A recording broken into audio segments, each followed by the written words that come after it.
मेरा नाम रुपेश कुमार हुआ, राष्ट्रवादी जनता पार्टी सत्य हम राष्ट्रीय प्रवक्ता है। और हम पार्टी के तरफ से नहीं, हम समाज के तरफ से, पार्टी के लाइन से नहीं, समाज के लाइन से, हमारे आने वाले बच्चों के भविष्य की तरफ से हम ये बात और ये बयान रख रहे हैं और ठोक के रख रहे हैं ताकि छोड़ SC ST और OBC का वोट लेना है। और हम वोट की राजनीति नहीं कर रहे हैं, हम समाज को बचाने की राजनीति करना है, ताकि SC ST और OBC के बीच में जो दरार देने का काम किया है, पहले मुस्लिम भाई के बीच में दरार देने का काम किया, अब इस समाज के बीच में दरार देने का काम कर रहा है, उस दरार को हम लोग भरने का काम कर रहे हैं। अब भाईचारा बना रहे SC ST और OBC और राजपूतों का, सोनों का, इसकी हम लोग मांग कर रहे हैं। ये कॉलम को सरकार सुधार करे और UGC के अंदर जो उसने नियम लाया है उस नियम को सुधार के उस कमेटी में सभी लोग को डाले और गलत के साथ जो हो रहा है उसको साथ कार्रवाई हो, चाहे राजपूत का बच्चा गलत करे, चाहे किसी OBC का या दलित का बच्चा गलत करने वाले पे फांसी की सजा हो। हम लोग ये मांग करते हैं, ये कमेटी निष्पक्ष जांच करे और इसमें यह तय न किया जाए ये व्यक्ति गलत है, ये तय किया जाए जो गलत है उसके साथ कार्रवाई हो, चाहे वो किसी समाज से आता हो,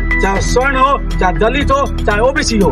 हम लोगों को दरकिनार कर दिया गया है, हम लोग कमेटी से बाहर कर दिया गया है, इसलिए हम लोग इसका आंदोलन कर रहे हैं, विरोध कर रहे हैं। तेहवारा पंचायत की धरती से जहाँ से राजभूषण निषाद जी चुनाव जीत के गए हैं, तेहवारा पंचायत की धरती से जहाँ से रमा निषाद चुनाव जीत के गई है बीजेपी की, ये तेहवारा पंचायत की धरती जहाँ से आदरणीय प्रधानमंत्री को जन सलाम भर भर के यहाँ से लोग जाते थे, ये तेहवारा पंचायत की धरती से जो 17 ब्लॉक के अंदर मुजफ्फरपुर जिला के अंदर आती है, उस धरती से स्वर्णों ने आवाज फूका है। और ये शंखनाद जिला तक जाएगी, ये बिहार प्रदेश तक जाएगी, ये संसद के सड़क तक जाएगी, संसद का घेराव करने की ताकत रखती है। ये तेहवारा की धरती है, वीरों की धरती है, यहाँ स्वर्ण कमजोर नहीं है, दबे नहीं है, कुचले नहीं है। तो हम लोग सरकार को कहना चाहते हैं, सरकार सतर्क हो जाए, सरकार सुधर जाए, सरकार अपनी मानसिकता को बदल ले।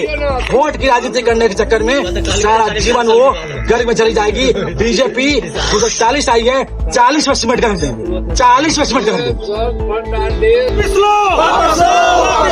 यह निकम्मी सरकार लोगों को रोजी रोजगार देने के नाम पर लोगों को ऐसे ऐसे कानून बना रहा है जिससे कि पढ़ने वाले बच्चे, आने वाले जो देश का भविष्य है, युवा, उनको नाश कैसे किया जाए, ये षड्यंत्र सरकार बना रही है। इसका हम घोर निंदा करते हैं। एक काला कानून वापिस लो, काला कानून वापिस लो, मोदी सरकार मुर्दाबाद, मोदी सरकार मुर्दाबाद,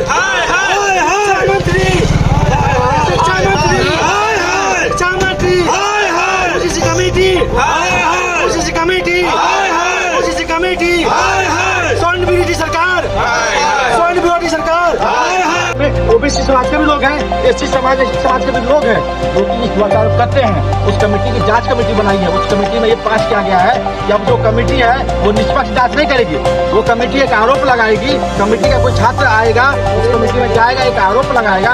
आरोप क्या लगाएगा कि फलाने साहब ने, फलाने बच्ची ने, फलाने लड़की ने या लड़का ने हमको जाति सूचक शब्द कहा है कि हमारे साथ पताल करने का कोई कार्य किया है।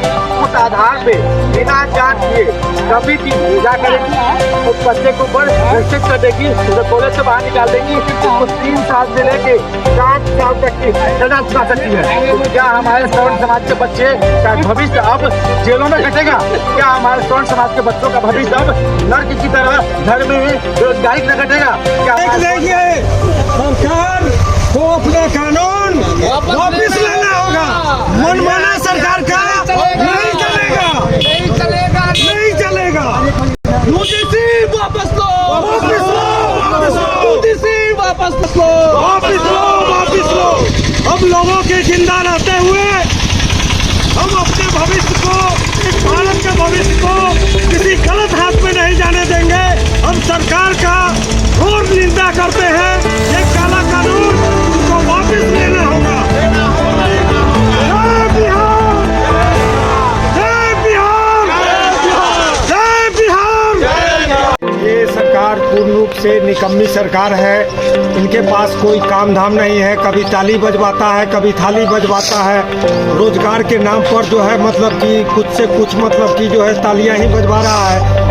जात पात की करो विदाई, हम सब हैं भाई भाई। हम सब ने हमेशा एक ही काम किया है कि अपने समाज को आगे बढ़ाने का काम किया है। यहाँ पे कोई जात धर्म नहीं है, कोई मजहब का खेला नहीं है। यहाँ पे बेरोजगारी एक मुद्दा है जिसको ये निकम्मी सरकार बेरोजगार बात नहीं करती। जो एट प्रेजेंट में सरकार है ये रोजगार पे बात नहीं करती है, ये जात पात, नए नए कानून, नए नए मतलब कि ये बहाना ढूंढते हैं कि लोगों के ब्रेन को कैसे उलझाया जाए।